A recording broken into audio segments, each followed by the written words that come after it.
Dodge dealer presents Showtime U.S.A. Mike? Your new 1951 Dodge sure is a beauty. Yes, Mike, it's a great car.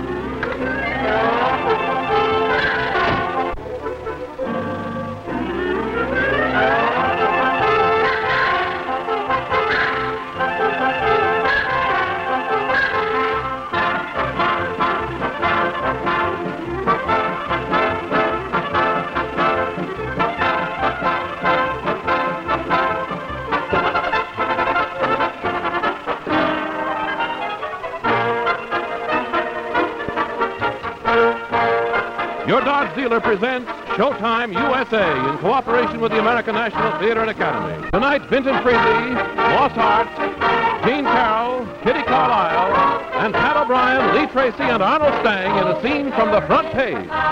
This is Showtime U.S.A. And hold your heart.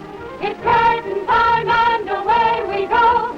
And all the roasting, and all the roasting, and all the roasting over and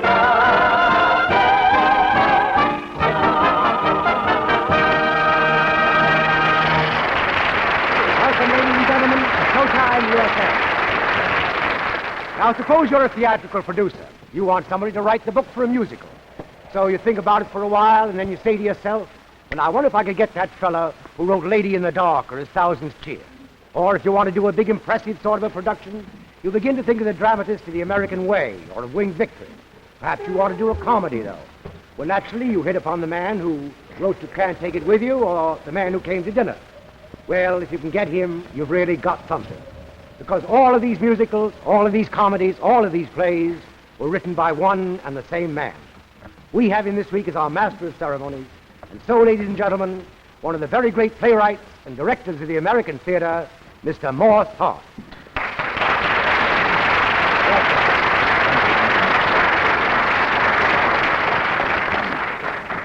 Like all of you these days, I watch television a great deal. And one of the major hazards of watching television, it seems to me, is the enthusiastic or overwhelmingly happy master of ceremonies. They are always so inordinately happy. It gives them such enormous pleasure to introduce each act that they sometimes give me quite a pain to look at them. If they are that happy, they ought to be paid for doing it. And if it gives them that amount of pleasure, they ought to experience it in private. So I thought perhaps this evening it might be somewhat refreshing and even downright restful to have a more moderate master of ceremonies. For instance, I don't know the lady I'm about to introduce to you. I've never seen her. We haven't been in a great many shows and personal crises together. She may be absolutely wonderful. I don't know. It's my fond hope that she is. So I am merely pleased to introduce Miss Jean Carroll. Well,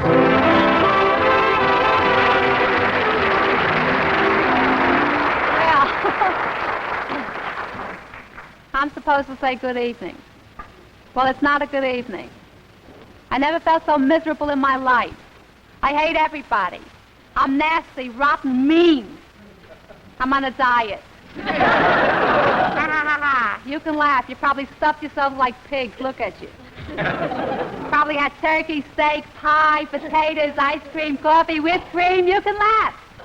What do you think I had for supper? Yogurt.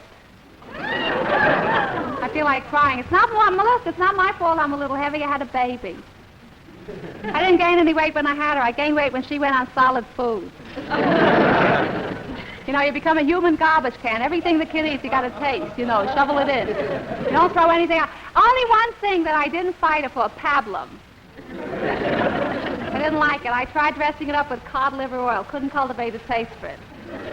You know, I really don't think I'm heavy. I think my clothes shrunk in the cleaners. And it's my manager. He says, go lose 10 pounds. 10 pounds, big deal. I said, what do you want, a comedian or a skeleton? Show me where I can lose 10 pounds. So he shows me. Well, I went to see my druggist. I asked him for some advice about reducing pills. He said, what do you want reducing pills? You want to lose your appetite? Fall in love with my son, Tom.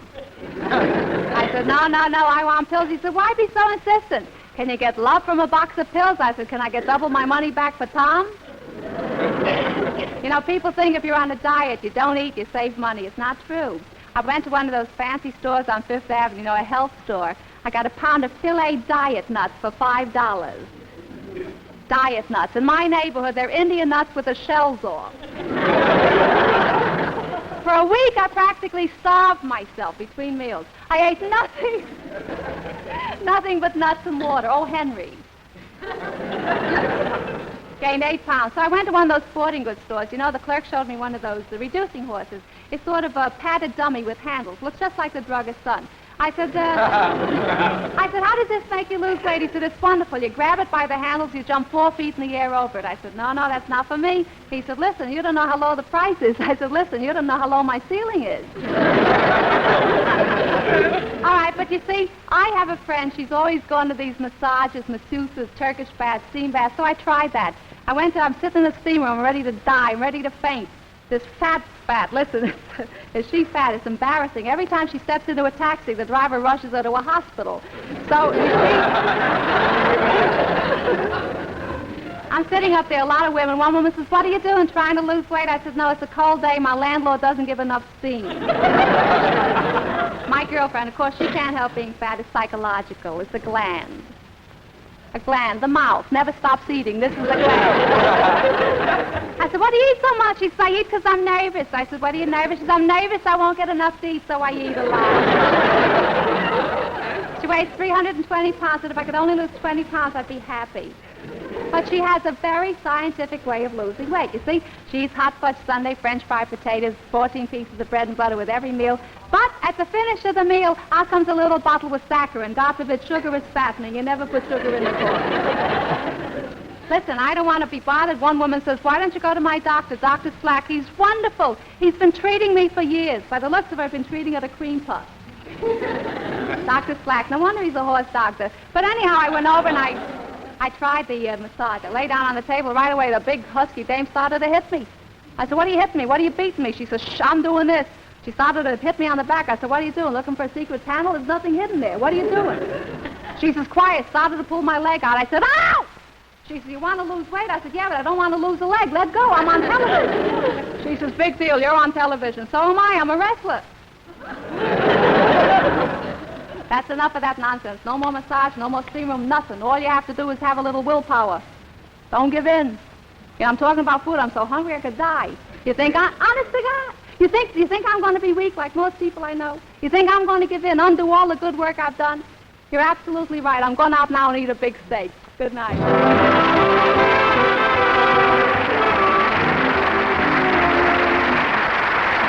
Ladies and gentlemen, it's always a pleasure to introduce a bright new star on any stage. Last week on Showtime U.S.A., we had the pleasure of introducing just such a star, the new 1951 Dodge. Now I'd like to introduce the man who brought that star to Showtime U.S.A. He's our good friend Tom Gilbert, who represents the engineering division, the men who design Dodge cars. He has some interesting news for us about this great new car. Thanks, Mr. Friedley. And here for the second time on television is the new 1951 Dodge. A lot of you probably saw it last week, but because the new Dodge is the one car for 51 that's really new from bumper to bumper, there's still a lot to show you. Because we at Dodge design cars around people for their comfort and safety, there's a real reason behind every detail of the styling. For instance, the long, low, sweeping lines, the way the hood slopes down. That's not only for beauty, it's designed to give you a better than ever view of the road, even right up close to the car. This 51 Dodge will be even safer to drive, even easier to park. And now let me show you why we say the 51 Dodge has watchtower visibility in any direction from either state. That huge landscape windshield is even wider than before, with narrower side posts. The side windows are big, really big, and at eye level. And that rear window is 9 inches wider than last year's popular rear picture window. It's obvious that such visibility adds much to driving safety as well as driving pleasure. A little later, we'll show you the rich-looking decorator interiors, and we'll also show you more about the many engineering advancements that make Dodge the one really new car for 1951. But you can get the whole story yourself tomorrow at your Dodge dealers. Let him give you a ride and experience for yourself the unbelievable difference our new Oriflow shock absorbers make. See for yourself how this new Dodge floats down any kind of a road, even roads so bad they stop other cars. Ask your Dodge dealer to show you how you could pay $1,000 more for a car and still not get all the extra roominess, the engineering advancements, and dependability of this beautiful new 1951 Dodge.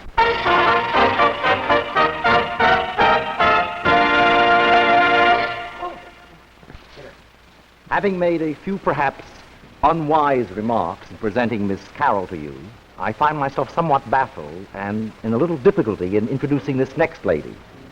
I cannot claim I do not know her, since we occupy the same room each evening. Nor, since this lady is my wife, can I say it does not give me great pleasure to introduce her. Oh, I could, of course, but then I wouldn't occupy that same room this evening, I imagine.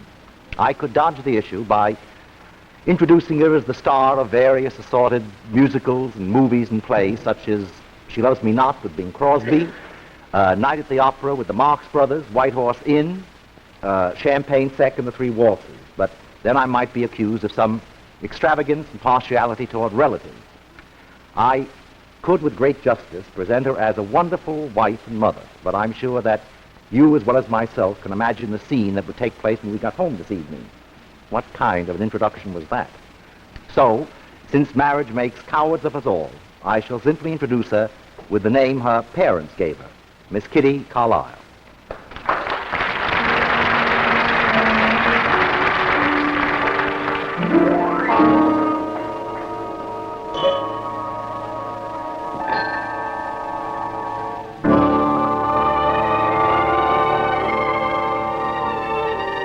How much do I love you? I'll tell you no lie. How deep is the ocean? How high is the sky? How many times a day do I think of you? How many roses are sprinkled with you? How far would I travel to be where you are? How far is the journey from here to a star?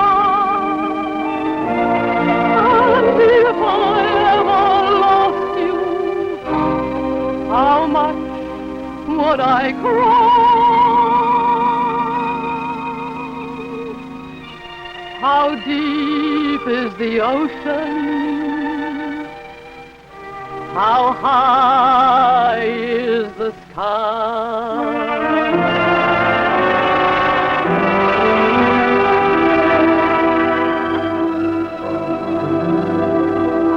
I'll be loving you always with a love that's true always.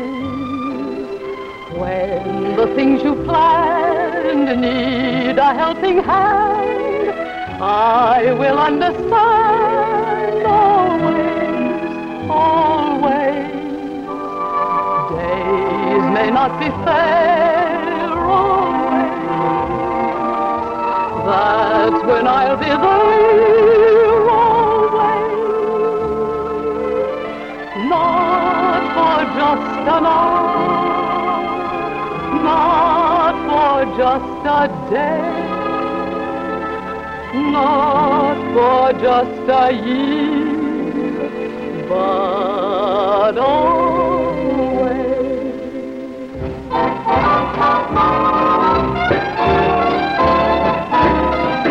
It's a lovely day today, so whatever you've got to do, you've got a lovely day to do it in, that's true.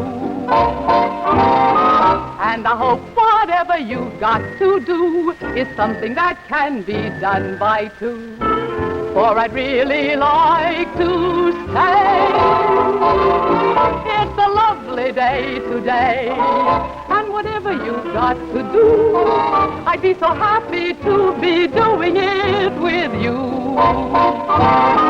But if you've got something that must be done, and it can only be done by one, There is nothing more to say, except it's a lovely day for saying it's a lovely day.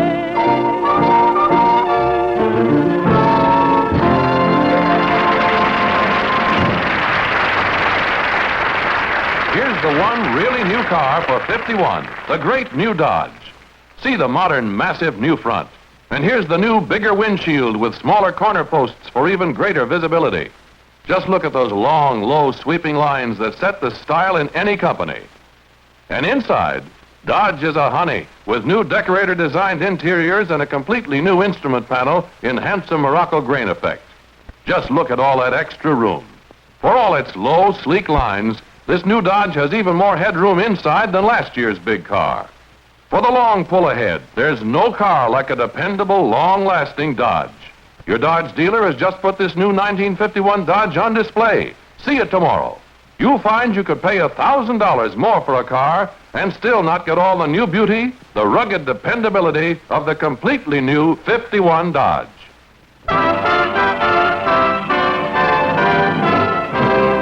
Well, once more I find it difficult not to emerge as that happy master of ceremonies I complained about at the beginning of the program. Because I do know the two gentlemen I'm about to introduce, and they have given me great pleasure, both on the stage and screen. Moreover, they are making it doubly difficult for me this evening, because they are going to do a scene from one of my favorite plays, The Front Page by Ben Hecht and Charles MacArthur. Now, curiously enough, they have both played the same part, the part of Hildy Johnson, one on the stage and one on the screen. But tonight, the movie Hildy Johnson is going to switch and play the part of the managing editor of the Chicago Herald Tribune, Walter Burns.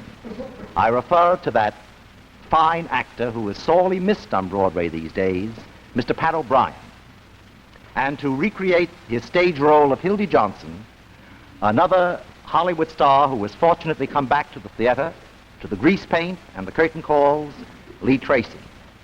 So I'm afraid that after all my fine resolves, it does give me great pleasure to present Mr. Pat O'Brien, Mr. Lee Tracy, Mr. Arnold Stang, and Miss Virginia Lowe in a vignette from The Front Page. How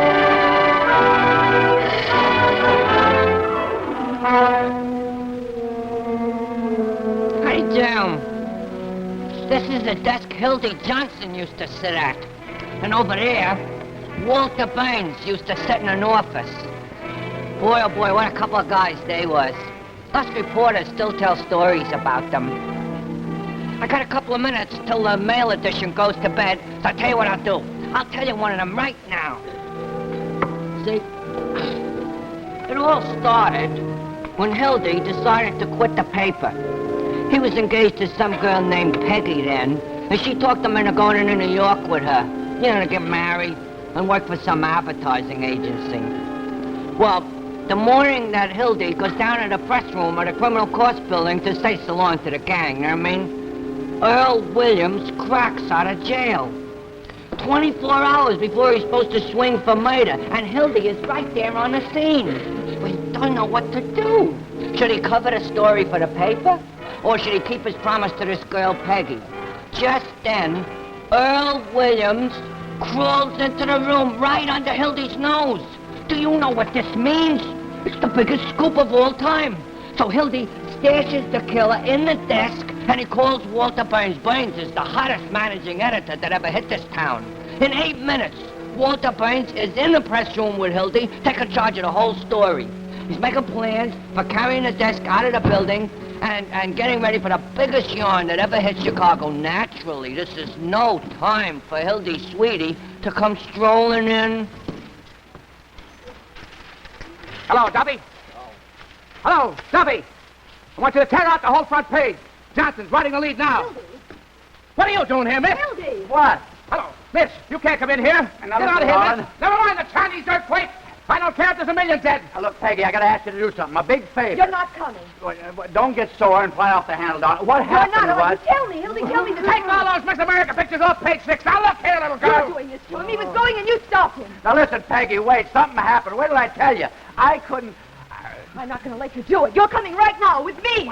But it's the biggest chance of my life. Now, listen, Don. Shut up, will you? You don't want to marry me, that's all. That ain't true. Just because you won't let you say I don't love you, I'd cut off my right arm for you. I'd do anything in the world for you. What's that? Anything. Don't fight that story. Fight it. Intended to be decent and live like a human being. You're lying all the time. Peggy, don't keep saying that. Lying, that's what you were, just lying. All right, if that's what you want to think. Please, I'm trying to concentrate. I see what you are now. You're just a bum, like him and all the rest. Sure, that's what I am. No, all right. leave the rooster story alone. That's humanism. You're just a heartless, selfish animal without any feelings.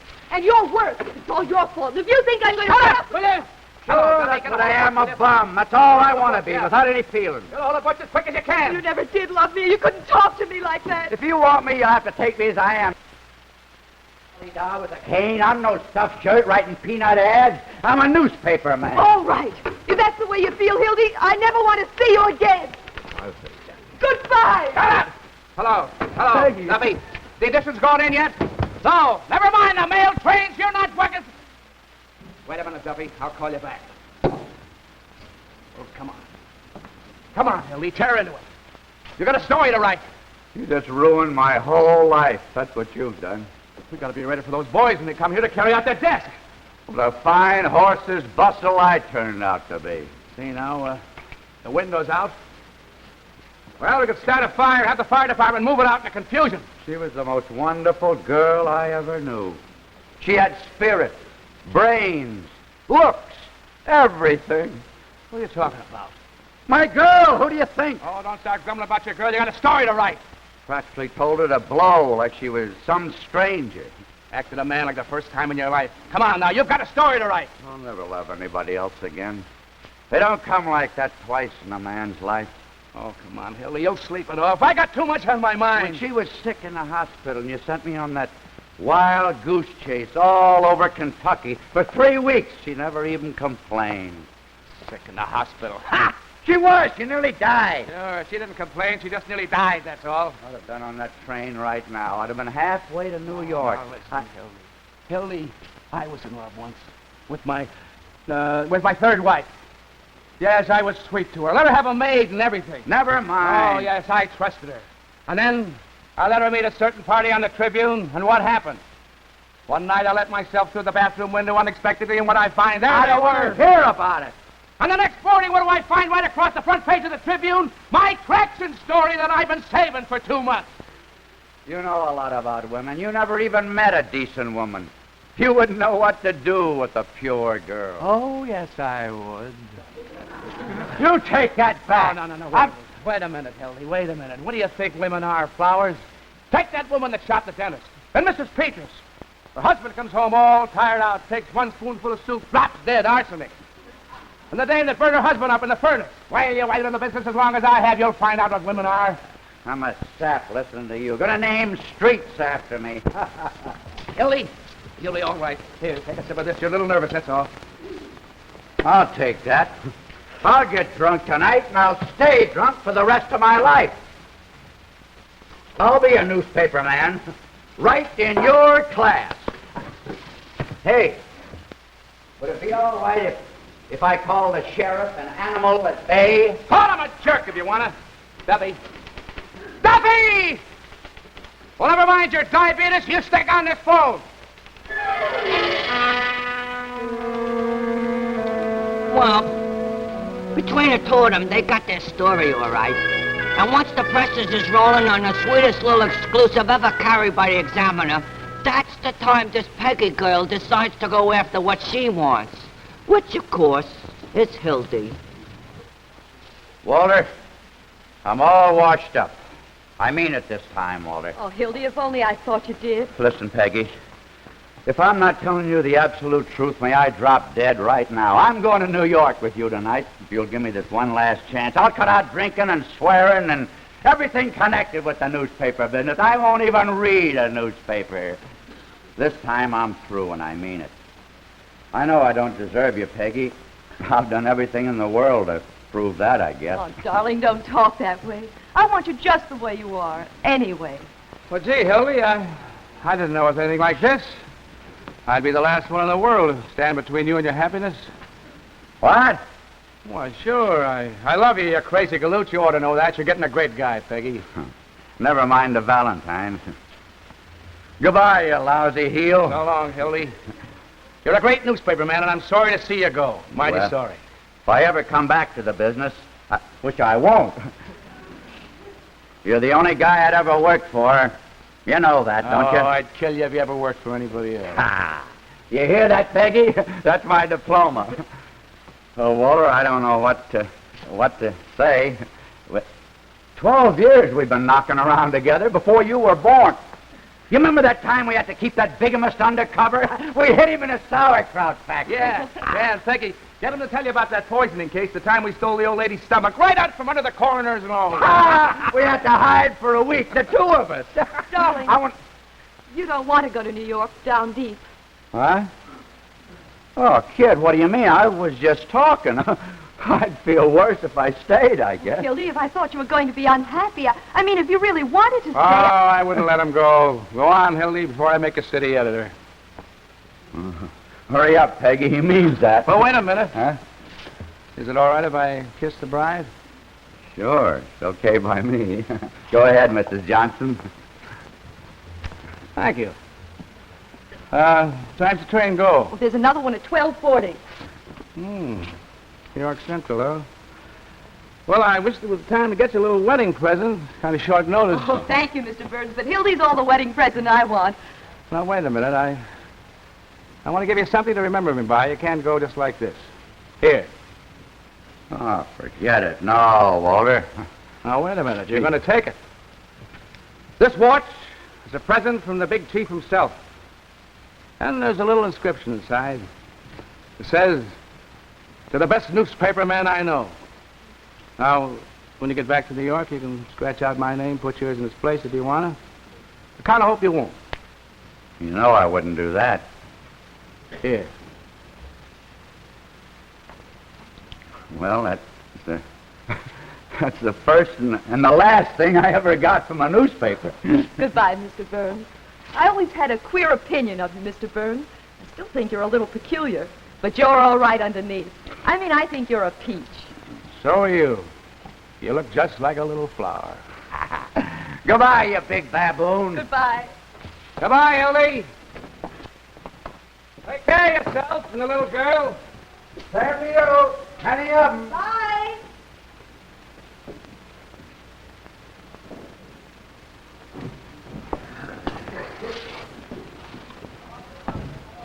Hello, Duffy.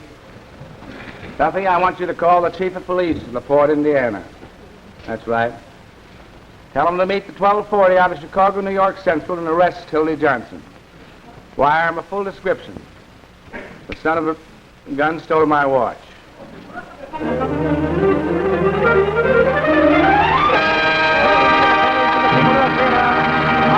Your interest, your time, your attention.